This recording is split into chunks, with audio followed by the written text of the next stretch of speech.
सबील लगाइण गुनाह कोन्हे, ठीक है। हाँ समझो ये गाल, सबील लगाइण उन वक्त गुनाह कोन्हे जॾहिं माण्हू को ख़ास अक़ीदे सां सबील न हणे। त भाई ख़िदमत जो जज़्बो आहे, ख़िदमत ख़ल्क़, मुसलमाननि जी ख़िदमत थिए। जियां विच में ॾिहाड़ा कुछ आया न, हीट व्यू, हीट स्ट्रोक, 8-10 ॾींहं केॾी शिद्दत जी गर्मी हुई या न हुई। उन्हनि ॾींहंनि में असांजा काफ़ी मुसलमान अल्हम्दुलिल्लाह उन्हनि इन्हनि सबील लगाइण जो एहतमाम कयो। उन्हनि मुसलमाननि खे पाणी पियारियो। ॻोठनि मां जेके मुसलमान अचनि पिया शहर में असांजा भाइर, त उन्हनि खे तकलीफ़ थिए पई, या त असां ई वञूं पिया त एॾी गर्मी हुई, यकीन कयो त महसूसु थिए पियो। त जिन माण्हुनि ख़िदमत कई त अल्हम्दुलिल्लाह इहो भलो कमु हुयो। छो त नियत छा हुई उन वक़्तु, सिर्फ़ु ख़िदमत ख़ल्क़। लेकिन मुहर्रम में जेको सबील लॻाईंदा आहियूं इन जो मक़सदु छा हूंदो आहे? इन जो मक़सदु ऐं इन में नियत इहा हूंदी आहे त हुसैन रज़ी अल्लाह ताला अन्हु खे इन जंग जे दौरान दुश्मननि पाणी न ॾिनो, उन जे पाणीअ खे बंदि कयो। उन वारी हालत में हज़रत हुसैन रज़ी अल्लाह ताला अन्हु शहीद थी वियो। हाणे असां मुहर्रम में सबील लॻायूं था ताकि इमाम हुसैन रज़ी अल्लाह ताला अन्हु जी जेका उञ आहे उहा इन तरीक़े सां ख़तमु थी। सम्झो था मुंहिंजी ॻाल्हि?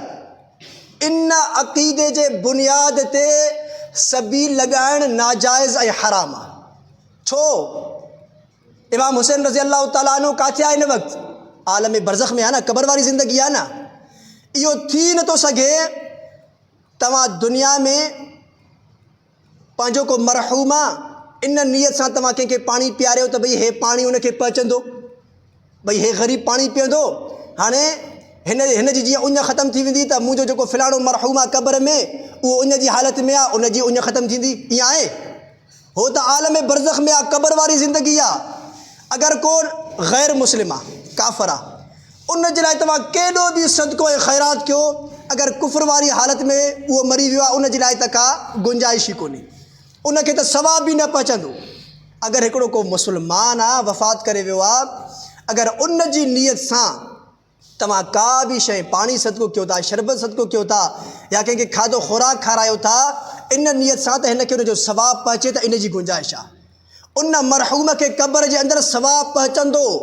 लेकिन इन नियत सां सबील लॻाइण त इमाम हुसैन रज़ी अल्लाह ताला अन्हु उन जी हालत में शहीद थी वियो आहे, हाणे उन जी उञ ख़तमु थी वञे, इहो नाजाइज़ ऐं हराम ऐं ग़लति तरीक़ेकार आहे। इहो अक़ीदो दुरुस्त न आहे, इन तरीक़े सां न। हाँ, जॾहिं बि दिलि चवे माण्हू सबील लॻाए, अल्लाह ॾे नेकी जे लाइ, को ॾींहुं ख़ासि कोन्हे भई रबिउल अव्वल में लाज़मी आहे, रजब में लाज़मी आहे।